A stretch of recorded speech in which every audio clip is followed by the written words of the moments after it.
He does. Well, hey guys, I've got the streamer all set. I'm recording. Hoping everybody can be on the call tonight, but if not, that's okay. So I'm gonna get into this thing, man. I'm doing this. If you guys could mute your phones, that will be huge. Brianna messaged me that she is trying to call in, but may not be able to mute her phone. So if you do hear some background noise, just try to ignore it and stay locked in. But if you hear me and have the capability, if you can't, I understand. But do try to mute your phone. That will be huge. And we are going to begin. All right. I sent you guys a document that you can go ahead and get out. This is going to be probably the most practical operational call that we've ever had, maybe since the group training call that began the season. But I really want to look into race weekend and get our mind around what's going on race weekend. And to begin, I kind of wanted to take you. I ran this by my staff team today.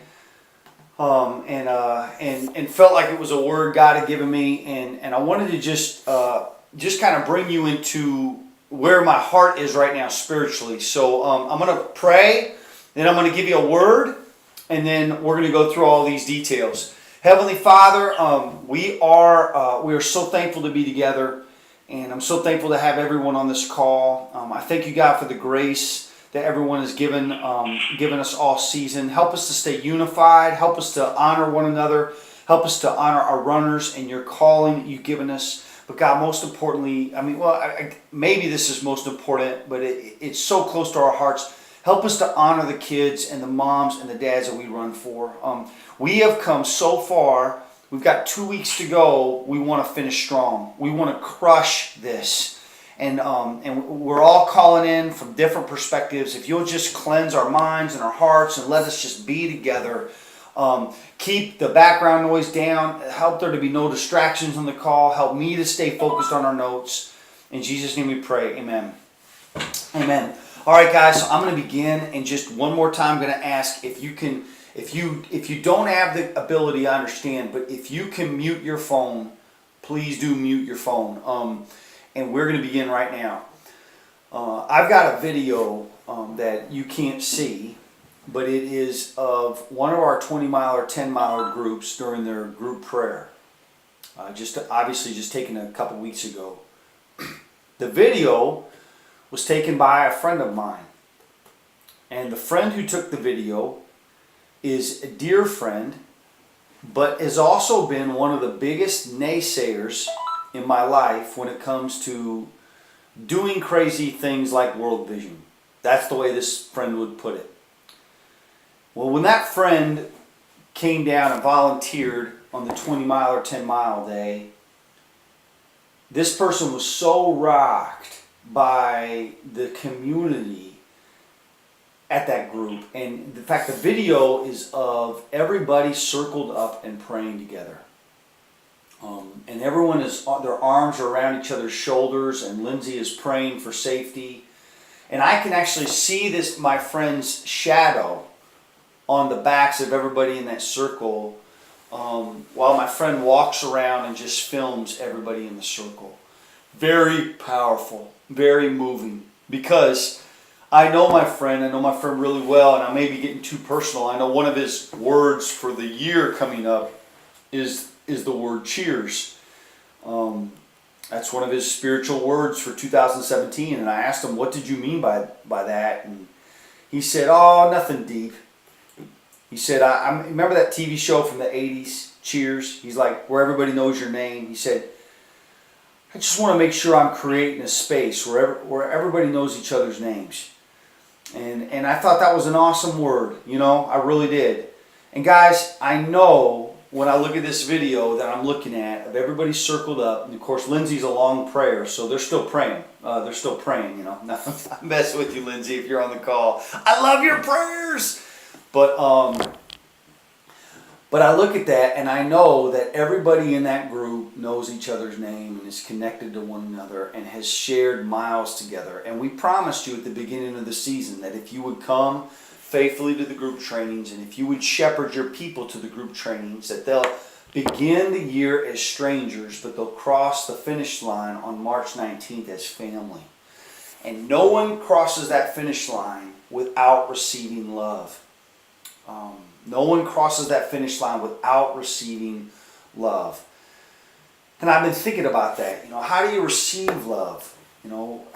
Because maybe there's that rare person out there in our number who doesn't need anybody and can just plow through the training and plow through the fundraising, and it's me versus the world. And I just don't think that that's us. I think most of us, I would even say all of us, desperately require a team in order to do what we are doing.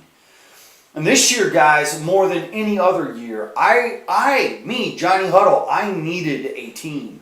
And I've needed a team every year.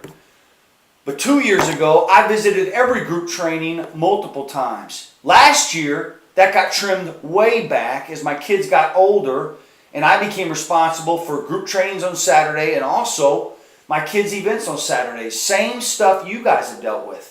This year, I've been limited to 3 different training groups because I would have to pull my kids. I needed leaders that would step up and own these groups. Meanwhile, you know that through December and January, I was in 2 different countries, 4 different states, 2 of those states multiple times, traveling and speaking and representing World Vision to hundreds and hundreds of people. Even yesterday, I preached in 3 different church services at 2 different churches, and just representing this mission and this calling that God's given us. And that's not a boast. I struggle and I fight against fatigue, but I've got a team. And there's this verse in the Old Testament. I'm going Old Testament on you guys today. If you've not read this book, it's called Malachi. It's a little book in the Old Testament. And the first verse says this: I have loved you, says the Lord. But the people say, how have you loved us? I have loved you, says the Lord. But you say, the people say, how, Lord, have you loved us? It sounds so simple, but I think God sometimes is declaring His love for us. But we sometimes do not see His love. We convince ourselves that we're unloved, we're overlooked, we're not supported, we're not cherished, we're unseen, we're invisible. And if I can get crazy deep with you right now, that's a lie, guys. There is a spiritual enemy in the world that will lie to you to destroy your sense that God loves you. And so, to kind of figure out, okay, what do I do then if I feel alone and I don't feel like I'm receiving God's love? Well, I looked at what Jesus said, because Jesus was tempted by the spiritual enemy, by the devil, in Luke chapter 4. And the devil said to Jesus, he shows up at the end of Jesus' long fast, and he says, hey, Jesus, if you then, this is Luke 4, verse 7 and 8. He says, if you then will worship me, Jesus, it will all be yours. He's saying to Jesus, look, if you just let go of this life of conviction, this hardcore journey that you've been on, just screw it. Just let it go and just worship me. I'll give you everything. It will all be yours. And Jesus says the most awesome thing. He answers Satan. He says, it is written, you shall worship the Lord your God, and Him only shall you serve.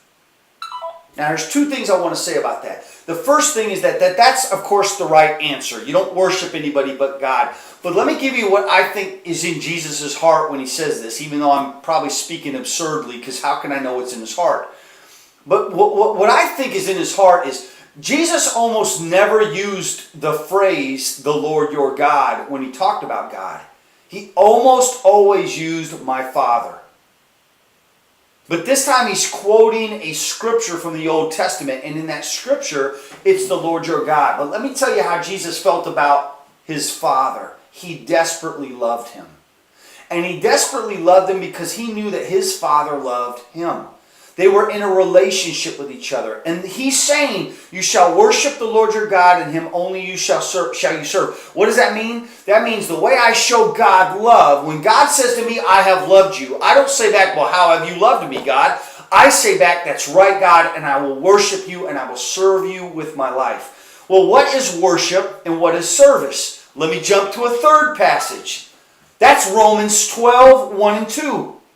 This is Paul speaking to the church, and he's going to define what it means to worship. He says this, I appeal to you, therefore, brothers, by the mercies of God, to present your bodies as a living sacrifice. Now let that word just echo. Sacrifice. Sacrifice. Present your bodies as a living sacrifice, holy and acceptable to God, which is your spiritual worship. And the result, do not be conformed to this world, but be transformed by the renewal of your mind, that by testing you may discern what is the will of God, what is good and acceptable and perfect. When Jesus says to Satan, to the devil, I'm only going to serve God and I'm going to worship him only, what I hear him saying right there is that he's talking about the cross. He's talking about this journey of suffering. He's talking about living this life of sacrifice out. That life that he's living out is worship. And I don't know where you're at spiritually right now.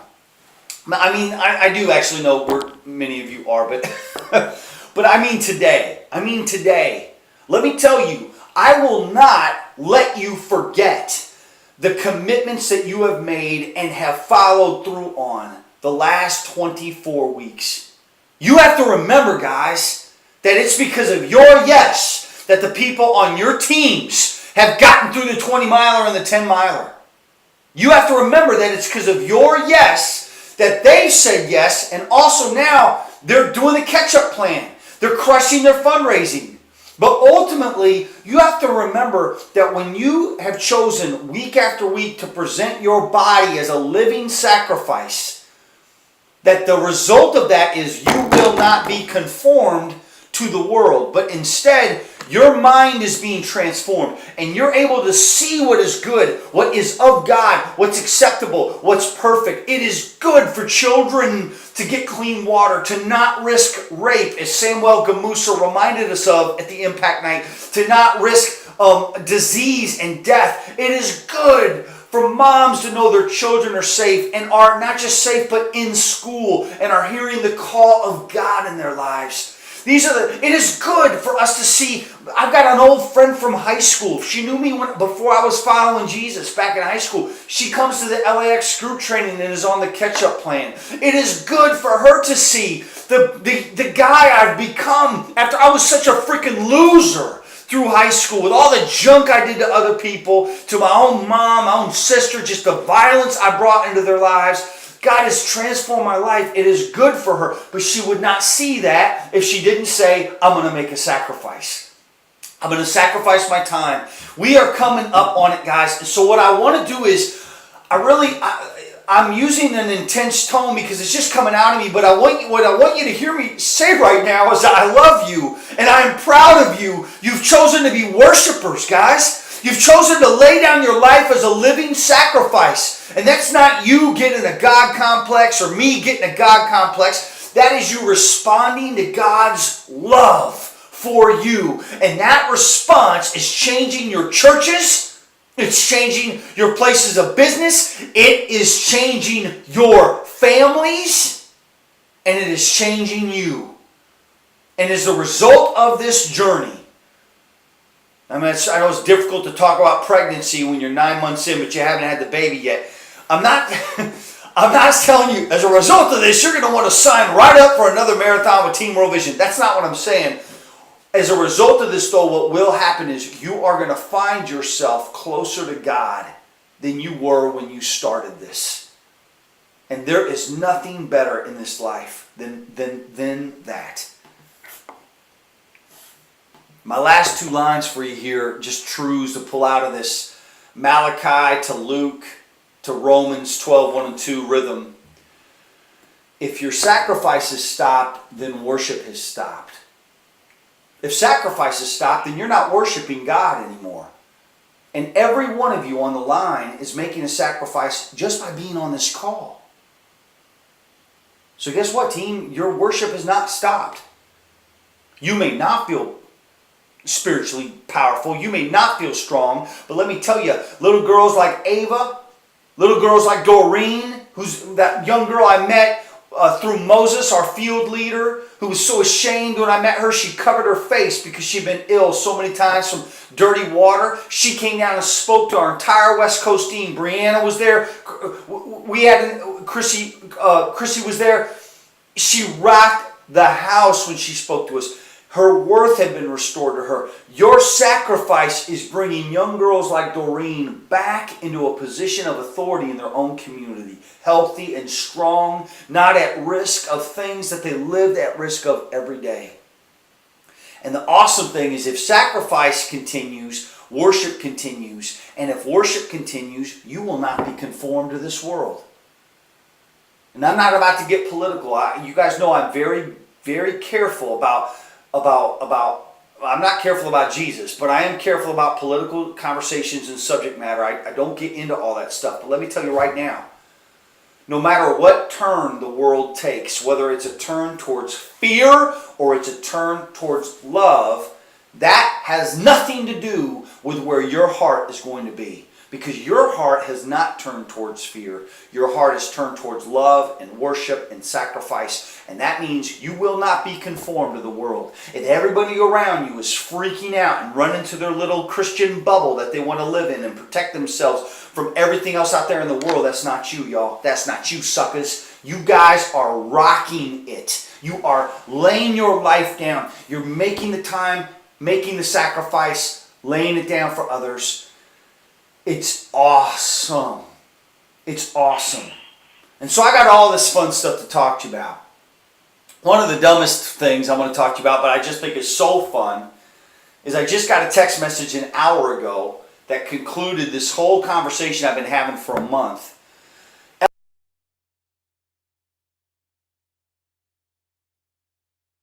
I'm not, and I need to get on it, or I'm kind of being a hypocrite by talking about it but not being on it. LA Marathon is an official business partner with Snapchat. Snapchat is sponsoring the race. Well, Snapchat is going to provide for Team World Vision filters. So if you're on Snapchat, when you're at the relay exchange zone, the transition zone, or the finish line of the race, you're going to be able to get on Snapchat and click a Team World Vision filter and take your little videos or your whatever it is, your selfies, and put them up there with your with your fundraising page. And today I got this message because all the charities can pay for this, but LA Marathon told me today, Johnny, you're not paying a dime. You're not paying a dime. That just blew me away. And it's because, guys, they're so inspired by you. We have 600 runners towing the line on March 19th. For kids that live on the other side of the planet. And Snapchat and LA Marathon want to help you guys tell your story. So I thought that was pretty cool, kind of special, all right? Another thing that's working out is this team dinner, guys, is just going to be epic. I am so pumped about the form it's taking, but I am also rocked by the team dinner. Because on the team dinner, we've got 260 people already who have bought tickets. And there's another 20 people I've reserved tickets for. That is stinking epic. I mean, it's epic. To give you scale, normally I'm at 200 people, 175 at 2 weeks out. What that means is we're going to pass through 400. So I had a meeting today with my caterer. His name is Emmanuel. He loves the Lord. He is an awesome man of God. And he says, Brother John, don't you worry. I'm going to be ready to feed no matter how many people you need. And you don't even have to pay me till after the event. Which, if any of you are in event production, you know that is an incredible gift that he has given us. For an event this size, for us to not have to pay him until after the event, that means that he's fronting the money on all the food. He's fronting the money on all the drinks. He's doing that so that we can sell as many tickets as we can and get as many of our people there as we can to lift them up and to break bread with them. So I'm super pumped about this. I'm so proud of my team. You guys are worshipers. You're revealing God's love to LA Marathon. You're revealing His love to the world. You reveal it to me. Now, if you've got that document I emailed you, that rough draft, go ahead and get that out, and we're going to start working through this document. We're going to start hitting the more operational side of this call. I'm actually opening it up again fresh myself, and there it is. And just go to the first page of this PDF, and if you're like, oh man, Johnny, I'm driving, don't worry, it's in your email box. Just listen up. I first want to just kind of talk you through what to expect in 2 weeks. I mean, we got one more group training this weekend. That's going to be awesome. And the important thing in the next 2 weeks from a training standpoint is that you take no risks. It's so important that you take no risks. And by risks, I mean, don't go out and play pickup basketball with your youth group on a whim this week. Don't do it. And please hear me on this. Don't do it. I've done it before and I've gotten injured doing it. Right now, you are trained to run a marathon or a half marathon distance relay part of a race. You are not trained to go out and to handle a ton of plyometrics. Don't start a core workout in the next 2 weeks. Oh man, I've been neglecting my core all season. Well, homie, you're going to neglect your core a little bit more. Don't start working your core out. Don't go to the gym and, after listening to the Lego Batman song, remember, Batman never skips leg day. If you've not heard that song, he boasts about it in that song.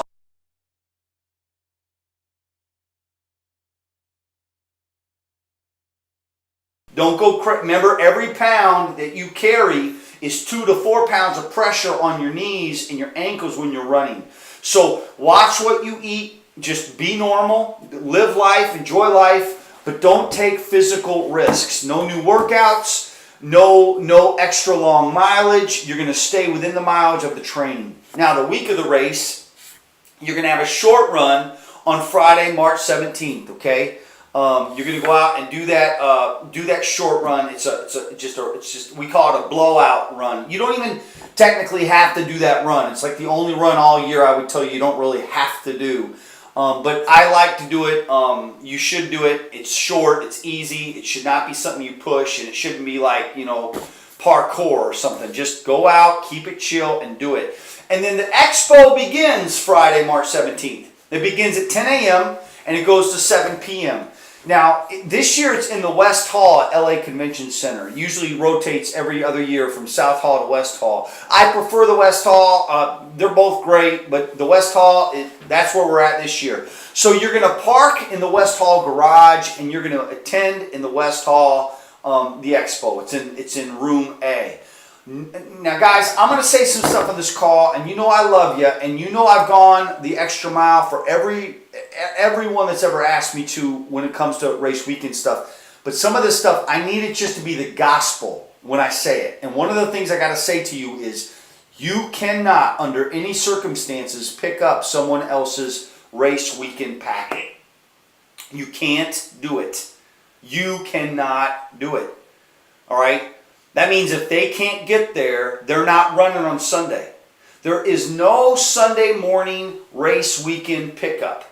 They've had that in the past. So that meaning literally actually on race morning, there's an emergency table. They are not having that, and that's not like a false call. They're not having that. So your people have got to get to the expo. I would prefer everybody came to the expo on Saturday.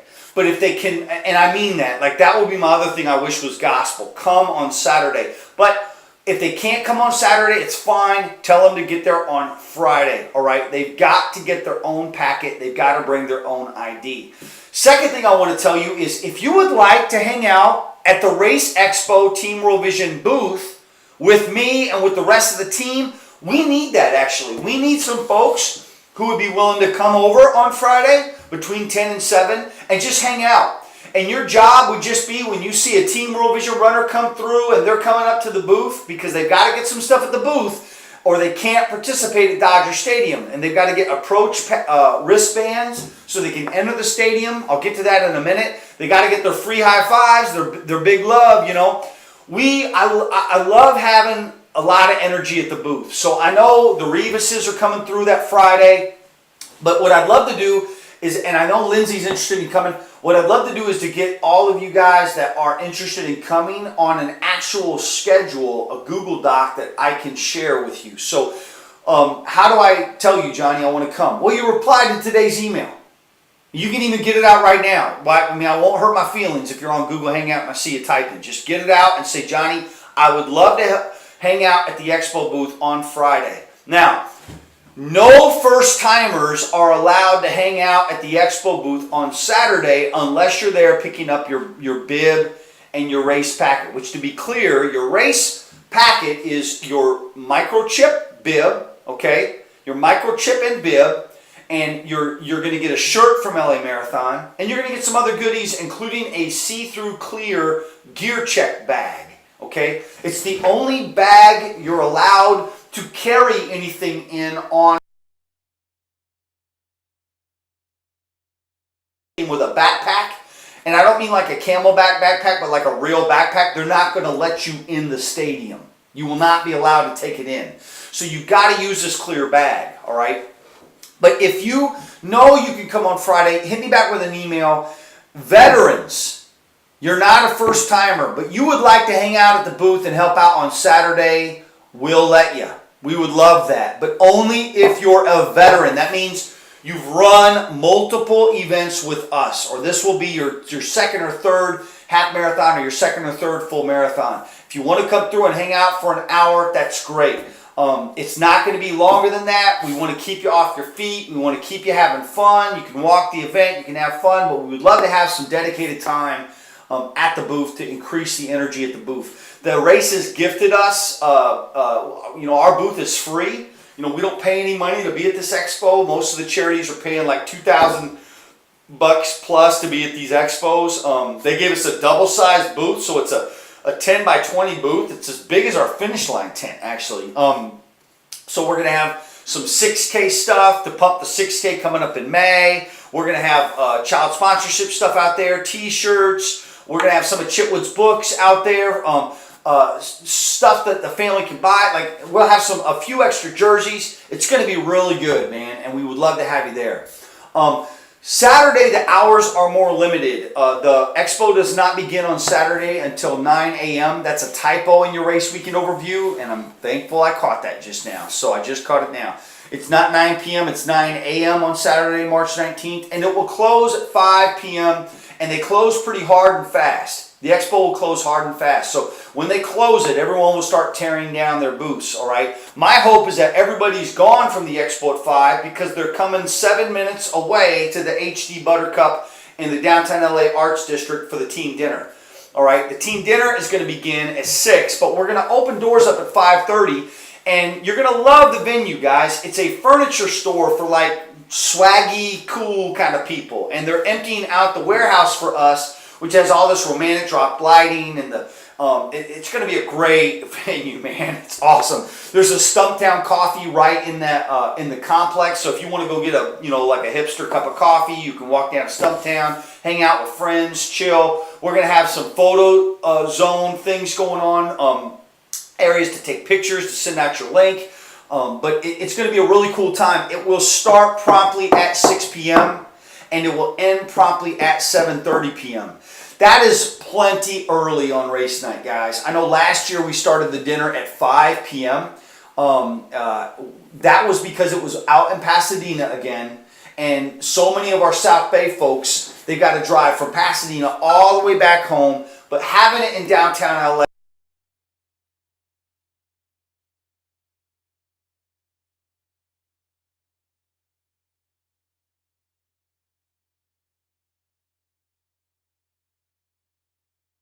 the same distance. It's a great location for us. So even if you're going to Santa Monica, stay in a hotel, it's not that bad. And then of course, if you're staying in downtown LA in a hotel, my Bakersfield, Santa Barbara, my Temecula folks, it'll be right in downtown. Really easy to get back to the hotel and get to bed early. All right. On Sunday, race day is going to go like this. And by the way, if you get a question at any time, email me, and I will check my email at the end of the call, and I'll answer every question I can. Sunday's going to be incredible, guys. I nailed our times last year, and so I really stayed close to our times for this year for race morning. If you are pulling up to Dodger Stadium, I'm going to talk first Dodger Stadium, then I'm going to talk second leg runners in Hollywood in a little bit. First leg runners and full marathon runners, you guys got to go to Dodger Stadium. Your people have to go to Dodger Stadium. So you want to be pulling up to Dodger Stadium at 5:15 a.m. if you're driving. Let's say you're driving to Dodger, or you got a friend who's going to drop you off at Dodger, mom or dad. You need to be pulling off the I-5, and that is the only approach place, guys. You will not be able to get to it from 110, from the 110. Anywhere east of the stadium, they're not going to let you in. You got to come through that Golden Gate entrance on the other side of Dodger off the I-5. Just burn that into your brain. And if you don't know what I'm talking about, boy, you got to get your mind around that. If you're coming from the north, it's super easy. If you're coming from the south, it's a little more difficult, and you're going to want to make sure you've got your plan of attack coming into the stadium. 5:15 a.m., it'll take you about 15 minutes to finally get into a parking space or get into the drop-off zone. So by 5:30, you want to be walking through security, and then you're entering the stadium. Now, last year, remember, they moved us to the third baseline from the first baseline for our pep rally. I had a meeting with LA Marathon. We're going to do that again. We're going to go. They asked me if I would receive that kind of a deal, and I said, well, it wasn't a bad location for us. It actually felt more isolated and more protected. It just was a surprise. We didn't know that we'd been moved, and it was because Rachel Sanchez was out having a baby, and Tiffany was in, and she was doing a great job, but she did not tell me about that logistics change. So we are back at the third baseline again this year. I felt like our team picture was better. We're going to be having our pep rally there. We did really good last year. Out of maybe 400 people at the start line last year, we probably had 280 to 300 at the pep rally. I'd love to get everybody at that pep rally. So that means by 555, everybody's got to be at the third baseline, ready to go. We're going to have snacks up there, waters up there. There will be Sharpies for people to write their names on their jerseys, which is an essential part of race day. You want people cheering for you by name on race day. I'm going to have the audio system set up. We're going to do a 15-minute pep rally. Last year, the pep rally was 13 minutes and 46 seconds. I know because everybody videoed it, all right? This year, we're going to do a 15-minute pep rally. We might even do a worship song at Dodger Stadium. I've never done that before, and I've been thinking about doing that, and I'm just thinking about doing that. I don't know if we're going to do it or not, but the pep rally is going to rock, okay? At the end of the pep rally, we are taking our team photo, and then you'll be dismissed to go down to the start corrals. Now, last year, that's where I feel like it was kind of stinky. Maybe that was the one detail I did not get right, because when we got down to the start corrals, we had missed a couple things that happened, and it's a lot of fun if you're a first-time runner to be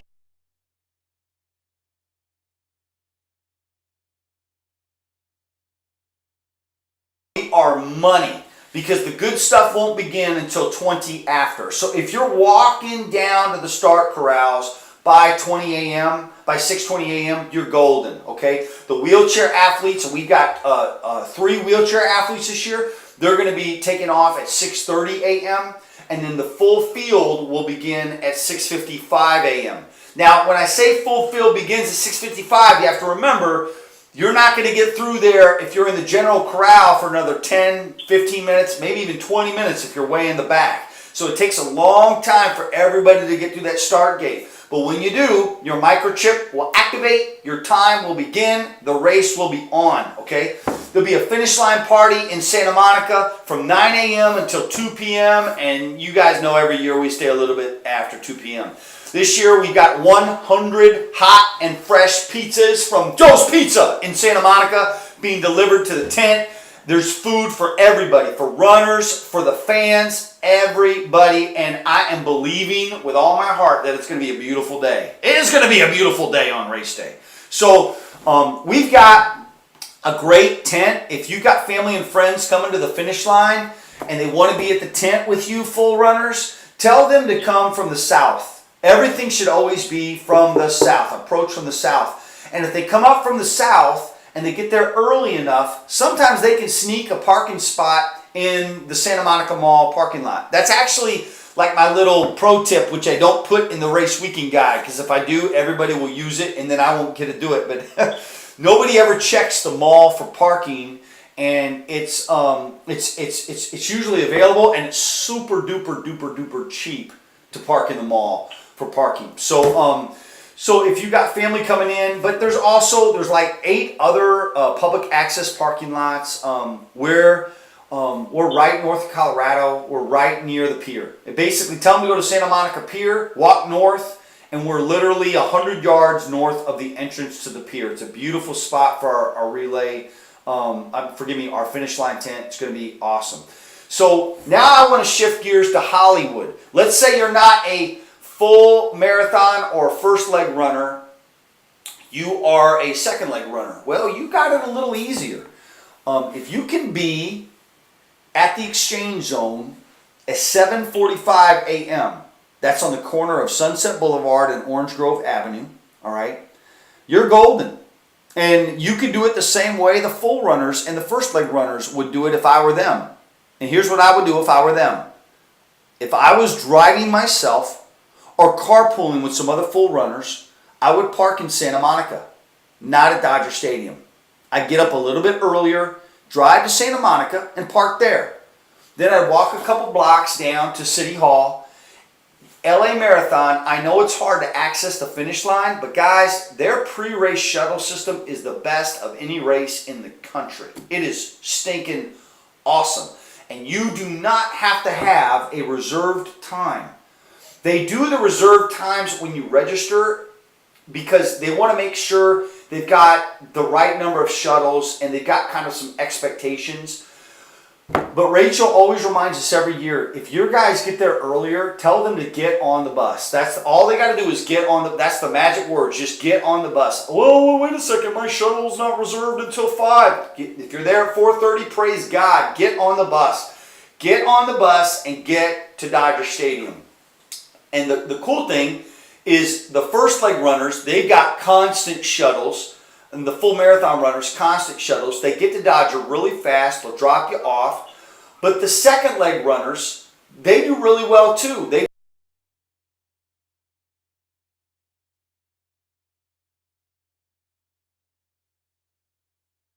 Ave and Sunset Boulevard. They'll actually drop you off at the Long Pre Ave. South, again, always south of the route. There's only 2 shuttles. And even the second shuttle we'll get you there in time for the pep rally at 8:10 a.m.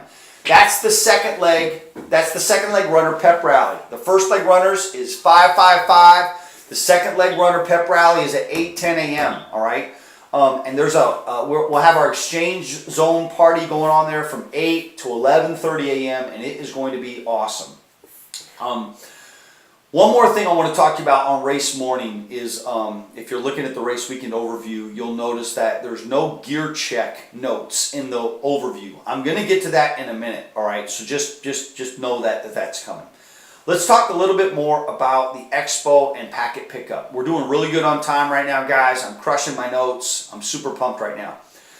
The expo is an outstanding experience, in my opinion. I love race expos. I love LA Marathon's race expo. I've seen what they're going to do this year with the Concur, I always say Concur, but that's a website, with the Conquer branding. It looks really cool. Sketcher stuff is really cool.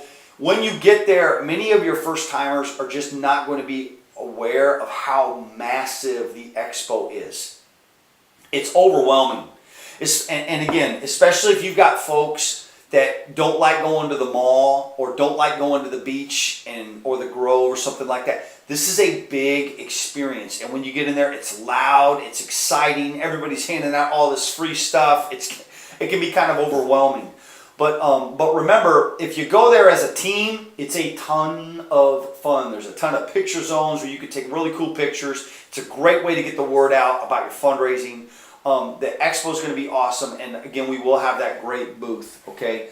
The next thing is, if you scroll way down, I think I've made a good team dinner plug. I feel good about that. Let's talk a little bit more about shuttles, just so you can see. If you scroll down to page 5, the shuttles, get on the bus page. I covered most of that information, but there's some. I've never had a page in my race weekend guide just dedicated to shuttles. That's it. That's the page. And I took, not everything is there, but I think the stuff that's most important is there. So if somebody only looks at this page, will they have enough information? I think they'll have enough information. You have to have your bib to board. You don't need to wait for a shuttle. Park early in Santa Monica and then take the shuttle to Dodger Stadium or to Hollywood where the transition zone is, and then just run to your car, right? Run back to Santa Monica. And if you're a first leg runner, remember, you're going to stop in Hollywood, but we've got our own little second shuttle system that will take you to the finish line. So if you can get to Hollywood, we got an air-conditioned shuttle that sits under the shady trees. It'll take you right down to Santa Monica Pier, drop you off, and you can come up and have pizza at the finish line tent as well. You guys get breakfast burritos at the halfway point, and then pizza at the end of the day. You'll be the first leg relay runners will gain weight on race day. Sorry, but not sorry. All right, it's going to be a lot of food, a lot of yummies, a lot of good times. There are also, though, downtown LA hotel shuttles. Now, I've got to clean up this a little bit. This is still the rough draft. Take a look at that real quick. Do you see those addresses on Figueroa Street? Those are both good addresses for shuttle pickups, but it's not really clear because I'm talking about downtown LA hotel shuttles. You can't just walk out your hotel front door and walk on a shuttle, all right? There are meetup areas for the shuttles. So go to your hotel. Maybe if you're staying at a super swanky hotel, you can do that. But just go to your hotel's front desk and talk to them. Call them this is. Most of them will give you a shuttle wristband that is good for that morning. Now, all the shuttles are designed to get you to the race. They're all designed to get you to start the race. There is no shuttle that's going to take you back to downtown LA. So if you're staying the night, Sunday night, you just got to make sure you hammer that away. After the race, everybody's on their own for rides. So if you park in Santa Monica, you're golden. But if you're doing a shuttle system, you're going to have to Uber out or take a cab or arrange for a ride, and it is tough to get out of Santa Monica, so have a plan, okay? Have a plan. There's a lot more on shuttles at the LA Marathon website, so do please hit that. Hey Johnny, can I park my car at Dodger? I know you're telling me to park in Santa Monica, but what if I park my car in Dodger and then I leave with a friend and I come back and I get my car on Monday? That's totally cool. You can park your car for free at Dodger Stadium overnight. They're keeping security on the stadium. It'll be safe. You can totally do that. All right. I've had a handful of people do that every year, but that's not what I'd want to do because the next morning when you wake up, you're gonna want to have your car. But if not, it's okay. All right. So we're gonna move on from this. Remember, save your questions. You can email them to me. I am going to answer all questions. We're going to move to page 6 there, which is the charity relay bib rules. Now guys, this is an important one. Stay on the call for this. Don't bleep off because we are getting a ton of questions. And I feel like I've never done just a page on how the bib works, which it may be overkill, but I'm putting it in the packet this year. So here's how the bibs work, okay? Here's how the bibs work. Charity relay runners, they get a bib in the 90,000 number range, all right? Your bib that you get is your bib, and you cannot trade that bib with anybody. So let's say I'm going to run the first leg, and Rich Rell is going to run the second. He's not. He's running the full LA Marathon for the first time, but let's just say we were relay partners, all right? And I was going to run the first leg, and my bib number was 90,500. Well, the last 3 numbers of his bib are going to match mine, which is the number 500. But instead of 90,000, he's just going to have 91,000 on his bib. And that's the way it'll work. Everybody will have the same last 3 numbers who are on the same relay team, okay? But just because mine is 90,500 and his is 91,500, that doesn't mean that I have to run first and he has to run second because my number is younger and his number is an older number. We can switch which one wants to run which leg of the relay up literally until the morning of the race. The way your chip works is when that first person starts at Dodger Stadium, it activates the time. And remember, this is not 2 half marathons. This is a marathon run by 2 people. So you and your partner, your chip is coded with the same frequency. Now when that first, let's say I run the first leg and I'm coming in and there's the 6K to go cheer station. Oh, I'm crying, it's so powerful. And oh, there's the transition zone and I can smell the breakfast burritos. And there's the KTLA truck. And I'm coming in. When I cross that finish line, my chip will deactivate.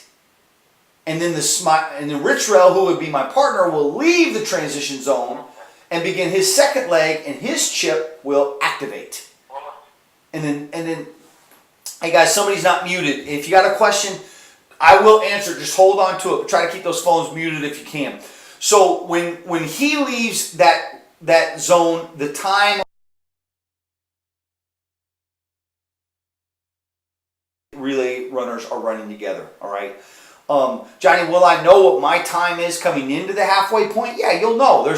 That's marked on your final time, okay? But that frequency is not unique to you. That frequency is shared between you and your partner, all right?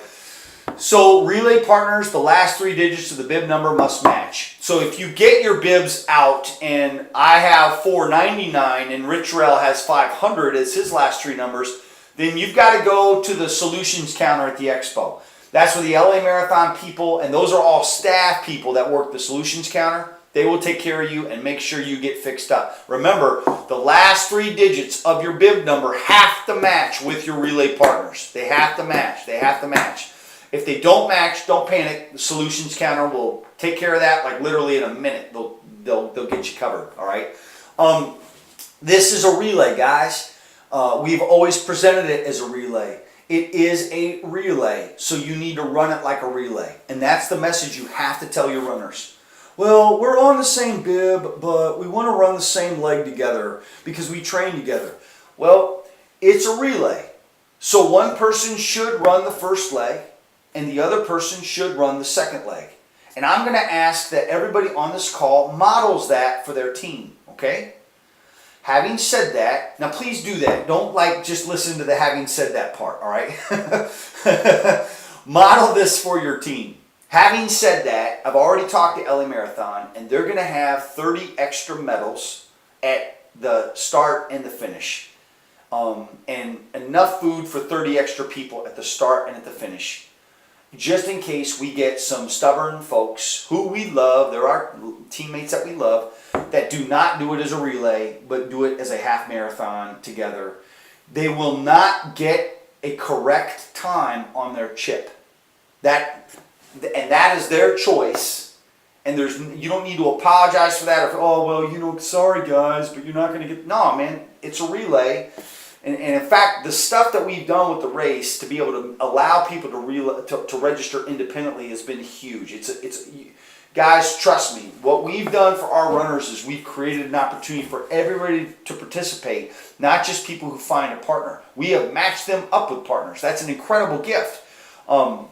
We even, for some folks that got matched up with partners because they missed the partner picking deadline, we've still done our best to find a way to get them a partner that they originally wanted, and LA Marathon has worked with us on that. So everybody is loved on and covered, okay? But if you get some stubborn folks where a mom and a daughter want to run together and they're on the same team, not different teams, that means their chip's not going to work, but they will have a medal and enough food there, and they're not going to get in trouble. And apparently I'm not going to get in trouble with the race, which I'm thankful for. But I've just made a commitment to the race that I would honor this relay vision, all right? And so I'm asking you to do that too. You're my people. I need you to get my back on that. The second leg runners, the other question that they'll sometimes ask is this. well, I'm really nervous. I'm really nervous, and I'm the walk runner, and my first leg runner is they're going to run it, but they're not really speedy. They might not come in for 2 hours and 45 minutes. Can I leave early? Can I start my leg of the relay early? And the answer is no. They cannot leave the exchange zone until their relay partner arrives. All right? Can't leave the exchange zone till their relay partner arrives. Now, we made an exception to this one time because of the weather at LA Marathon. The heat was so intense that we did let some folks who wanted to go early, okay? I don't anticipate that happening this year, but we love you guys. Yes? At a certain point, the race will call it, though. We'll let people know. I'm getting there. Yeah, I'm getting there. I'm getting there. Yeah. Thank you. Thank you. The first thing, though, that I'm getting there, but the first thing is you cannot leave early. You can't leave early. If the weather is terrible, then obviously, guys, you're probably going to get a recorded call from me on Friday or Saturday night, and I'll have new instructions. We're not, draconian about it or anything like that. It's just if people leave early, then their chip times don't work. And I've got, we have hundreds of runners running that relay, and LA Marathon's going to check all those times, and we're asking all 100 plus charities to honor that. And we are the host of 106 charities at that exchange zone. Literally, guys, you and me, our team World Vision, we host all the 106 charities. We direct that. LA Marathon this year hired a staff person that I'm managing to help with that area. It's an incredible partnership. It's really cool. So we do want to honor that. But Jill is exactly right. There will be a moment when you are released to go if you want to go, but it is not at 2 hours and 30 minutes after the start of the race. Okay, so you need to know that. You need to know that if you're a second leg runner, enjoy the party. Eat a breakfast burrito, have a good time, enjoy the party. Well, you probably shouldn't eat a breakfast burrito, to be honest. You should probably be cool about eating the breakfast burritos. So, not because there's not enough breakfast burritos for you, but because you never know what that burrito is going to do to you on race day, folks. It's a great finish line food. I don't know if I would do one as a start line food because there's too much protein in there and that can run the blood to your belly. No joke. So, if you've never met your relay partner, set up a time to high-five them at the expo or at the team dinner. That's my advice. Well, do I need to meet my relay partner? Well, yeah, it'd probably be cool. And if you can't meet, FaceTime with them for a minute on the phone or give them a phone call. Just send them an email and say, hey, Pumped, you're running with Team World Vision. I know we've never met. I'm running with Team World Vision. Can we talk on the phone for a second? And I know what your number is. You know what my number is. It's all good. I mean, we're going to announce numbers over a PA system at the halfway point. Everybody will know when their runner's coming in, and they won't know them by name. The identifier will be that bib number. So it's not like it's do or die, but it's a really good thing for you as captains to encourage people to do. So if you've got like a group website that you've been running, that's a great thing to put in your group website on Facebook. Hey guys, if you are running the race with someone that you're just going to be meeting race weekend, why don't you reach out to them and set up a phone call or a FaceTime or a moment y'all can just high-five each other at the expo or the team dinner. Is the last thing I got for you. And it's for spectators, all right? There's a lot more information there you can look through, but I want to talk through some spectator stuff. And this is not, it's not super clear in the packet yet because I got to still build this page. So I'm kind of reading off a page you don't have. But Jill, awesomely, she found 2 spots where we're going to have a cheer station. When I was doing the 42 miler, get my thoughts here together. Sorry guys. I got it here. Okay, good. When I was doing the 42 miler, I had a 5K to go. The Revises were there. Rich Rowe was with me. Amanda was with me. And I felt like Wyatt was there. I felt like $1 million. And I yelled over my shoulder, I'm not running a 5K. Because they all stopped at the adventure bus okay, that's what we call our family's expedition. They all stopped at the expedition to get some snacks, and I felt like I had legs, but I also felt like if I stopped, I would kind of die, if that makes sense. Like I could not stop. So I said, I'm not running a 5K. I'm running a 6K to celebrate and remember what our kids have to walk every day to get dirty water. And that was so powerful for me, guys. Running that 6K was so powerful. So for the first leg runners, before they get to the transition zone, we're going to have a 6K to go cheer zone for them. So when they're coming in to the end of that first leg, there's going to be signage out there and people cheering for them and saying, 6 kilometers to go. All you got to do is do 6K. Do this one for the kids. Remember those kids. And I'm telling you, man, it may sound like simple on the phone. It was so powerful for me to hear that on race day. And then we'll have another 6K to go cheer station. That's going to be for the full runners and the second leg relay runners off San Vicente. And that one, guys, Jill, I didn't tell you this, and I know you're on the call, and I'm tearing up right now, but man, I think that was the one that my wife and kids were at. But the second marathon I ran, when I had 100, and Revis, as you'll remember this, I had 104-degree fever 7 days before that race. I was out there. I remember I ran with Jen Grimstad that day. I think that was the motorhome day when the roof got blown off the motorhome and we shouldn't have been running in those high winds. And I drove home, and I remember I was so sick I had to pull off to the side of the road, and I fell asleep in a McDonald's parking lot, and my wife found me. She came out and she found me. We left my car and she drove me home. And I didn't know how I was going to get home. And I went back later and I sent somebody that got my car for me. I was in bed knocked out for 2 days. I had 104. I felt awful. And I ran that race. And I believe when I saw Amanda and the kids, it was at that exact spot. And that was 6K to go blows my mind, because it was one of the most emotional, incredible meetings ever for me on a race day. So I want to create something really special for everybody, and I think that's going to be awesome.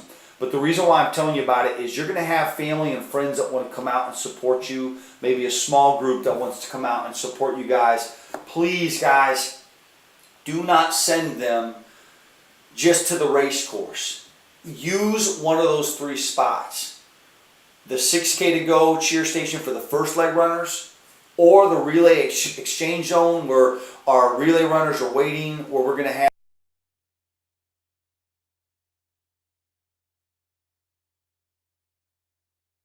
love to have as many people there to cheer for people who are coming in and to love on people. Or send them to Santa Monica, send them to the San Vicente Bundy cross street, and they can be at that final 6K to go cheer station with Christine Altavia and some of our superstars from Phoenix who are going to be out there running that cheer station. Folks are coming all the way from Phoenix to cheer you guys on. That's how big of a deal this is, man. People are just to come out and love on you, just to support you. So super big deal. So I'm going to check my email right now, kind of awkward, because I want to see if we got any questions. And I got the Revises coming through. Ricky Lumpkin says he'll hang out. That's awesome. Oh, man, praise God. If anybody else wants to come and hang out at the expo, please let me know. All right, I would love that. And I know some of you are far away, so don't sweat it if you can't. It's all good. Okay. So here's what I'm going to do. We are kind of done, to be honest. Like I'm going to get the rough draft out again. Man, I cannot multitask. Saved my life. Oh, there it is. Got it. No, I just opened up my printer. All right, now I'm good. All right. I'm going to look at this. You can take a look through that. We got the race day checklist is up in there. It's an awesome checklist. It's got the old jersey in there. That's all right. I've got new maps for Dodger Stadium and for the charity leg 2 folks and volunteers. Are there any questions you want to pop off on the call? And if they can be very, very quick questions, I'll give quick answers, and I think that would be helpful. but I'd like to stay on for a few more minutes and make sure all questions are answered. And then this week, got a question. Just got a question. Awesome. This week, guys, I am available whenever you want me on phone or text, and that's no joke. I'm not in any conferences this week. I'm literally, as much as I can, living at my desk. I mean, and if you're in the South Bay area or you're in LA or you want to get a quick cup of coffee to talk through details, I could work that out too. Dawn, that's awesome if you could be at, oh, that'll make me so happy. Sheila, oh, you might be at the expo on Friday. That's awesome. Oh, good. Let me go to Robin's question real quick. Does it matter if the second leg runner waits for a little while after their first leg runner comes in so they can run with a friend who is also running the second leg? Yes, that is that's actually an exception that you can make. Because remember, so Robin, the way this works is, so here's Robin's question. Let's say her homegirl comes in, or guy, whoever is your first leg teammate, and they're kicking it. They come and they crush it, right? But you want to run the second leg with somebody, and their first leg runner's slower. Just don't cross the timing mat for the second leg runner. Don't cross the timing mat.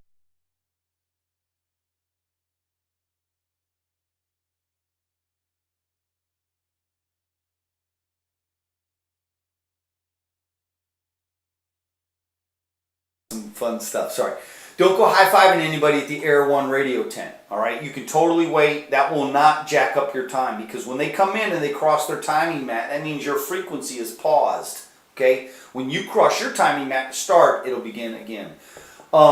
Ricky Lumpkin asks, Legacy Runners and Team Dinner. You go to the same link, brother, and you use the word legacy in coupon. Isn't that so secretive? Well, what happens if somebody who's not legacy uses the coupon? Well, I'm going to see that, okay? So if someone who's not legacy uses the coupon, I will see that, and I will tell them, you better up your dadgum fundraising goal, because people kick butt to use that coupon. So use your legacy coupon. You've totally got it. And remember, too, Team World Vision vets, if you got 10 kids sponsored this year for another event, you are legacy. If you've done anything like that in the last 12 months, you may not be legacy on your Team World Vision fundraising page for LA Marathon, but if you got 10 kids sponsored, or if you got 5 kids sponsored, but you've raised $5,000 for this race, or not, then you're legacy. So you got to look at, in your donor drive profile, on your webpage, you got to look at what you've done. And if you've done a sponsorship campaign, you know who you are. So if you're like, have I done that? No, you haven't if you had to think about it. You know who you are, and I see Robin laughing because sponsorship campaign is hardcore, man. It's hardcore. So take a look at that. Let me look at this question. All right, got a coffee request. We can make that happen. And then Sheila's got a question here. Hold on. Boy, they're not loading up as quick as I'd like.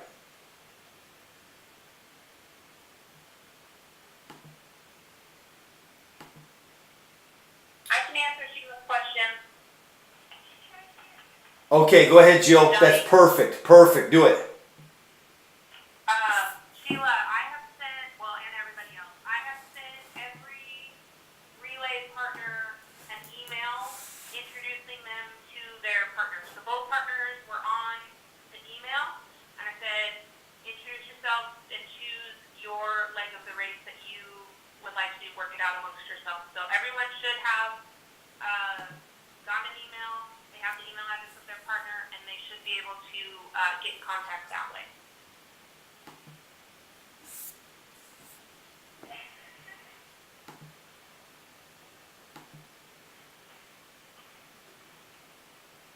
All right, any last questions, guys? All right. Hey, guys, the one thing I promised I would talk about and I've not talked about on the call, I feel terrible about it, is the decathlon. That's a major screw-up on my part, but I feel really confident about the email. If you've not seen the decathlon email,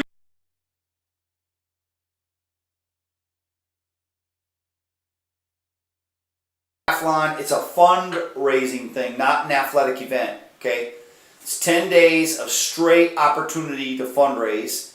by doing 10 different fundraising activities that you are going to be informed of if you open up the email and you sign up for the text message plan. It does not put you on spam or anything like that. It's just to get you some fun ideas, kind of to get your blood pumping and your heart pumping, to get you fundraising these last 2 weeks. We're closing in on 600,000. We are incredibly, we were so far ahead. We are now not behind yet, but we have not averaged what I'd hoped to average the last couple weeks. I have total peace in my heart. I know God's in control. I have no doubt about that. I'm so excited to see what He does. But I do feel like it's game time for us, especially those of us that have set hero level goals, superhero level goals. It is time for us to light on fire. The decathlon will get your butt moving if you can, if I can be that bold. Like, it'll get you out of apathy land. It'll get you this is kind of simple and dumb. Just do it. Just get going, get started. It gives you a plan, and you can do more out of that plan. It takes like just a few minutes to do every single part of the decathlon. And I kind of wish I had an RSVP in the decathlon email so I could know who was doing it, and then I could follow up and celebrate you, and maybe, I don't know, do something fun. So anyway, the decathlon's great. If you don't do it, it's okay. It's not mandatory. And if you say you're going to do it, but you don't do every day, that's okay too. All right? You don't have to do every day. But it's great, free ideas that will help increase your impact for the kids that we're running for, So take a swing. Have fun. Are there any other questions?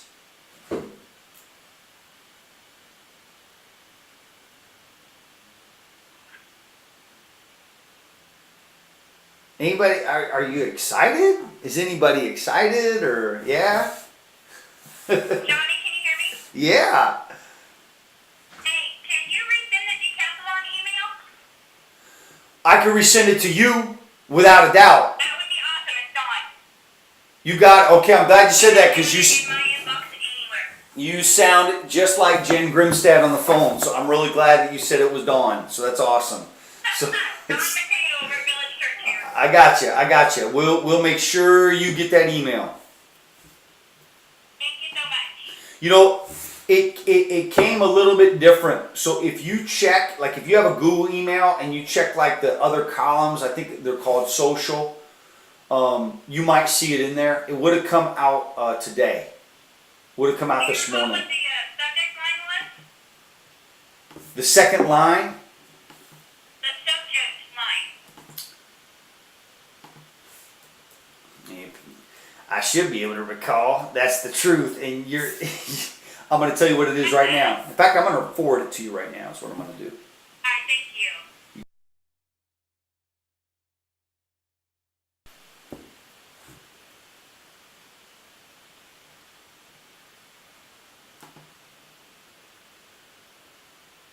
Hey Johnny, I Yo. just got another question from Team Captain, so just wanted to drop it out there for everybody else. Yeah, do it. The question was, if one of the partners drops out of the race for some reason, they can't make it, the other Oh, great question. can choose whichever leg they want to do. So we're not going to go ahead and reassign partners, but the partner who is still running can choose whatever leg, first or second, that they wish to do.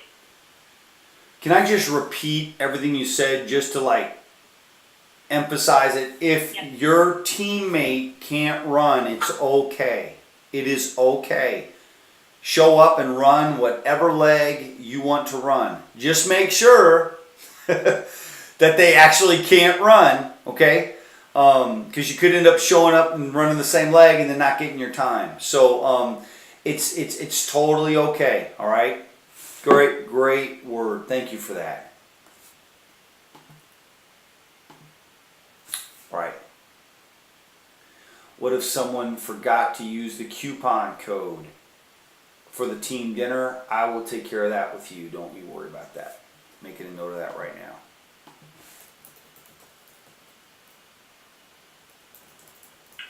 Hey Johnny, just a quick suggestion for those who've never done this before. Yeah. Possibly try and carpool to Dodger Stadium. It's gonna make it a lot easier on you in the long run. Carpool and have someone drop you off. Yeah, I'm gonna have Amanda. You'll see it when I send out my what Amanda's gonna do race weekend page. I'm gonna have her drive to Santa Monica, but that is because she'll stay until towards the end of the day, and if you no, I'm amening you. It just I think there's only two ways to do it that will maintain.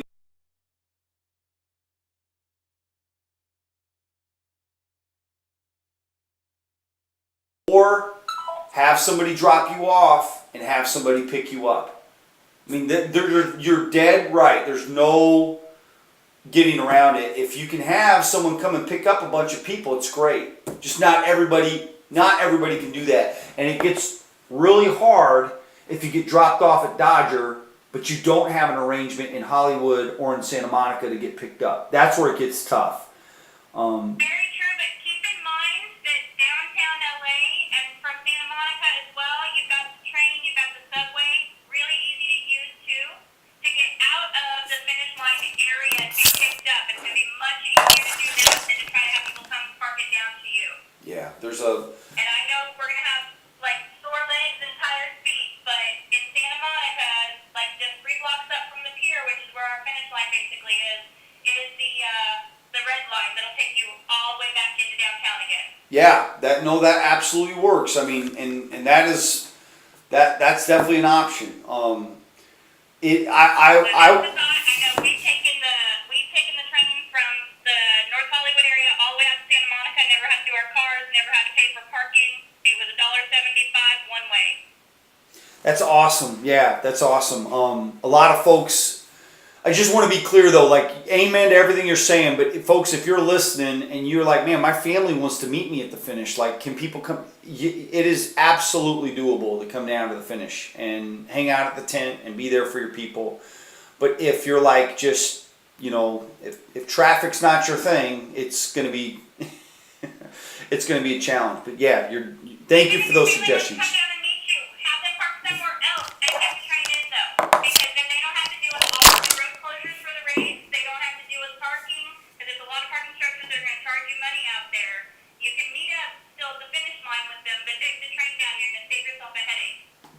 Good word.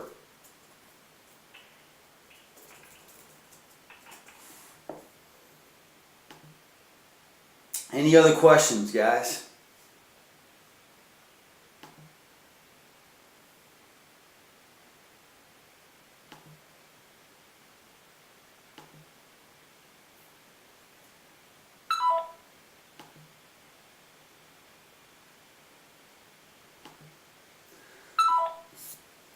Cool.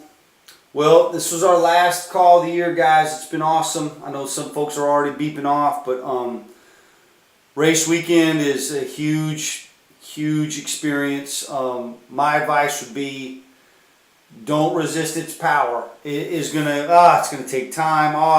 Gotta go to the. Just do it all. I mean, you don't have to. You don't have to do anything on Friday. You can come to the expo Saturday, hit the dinner.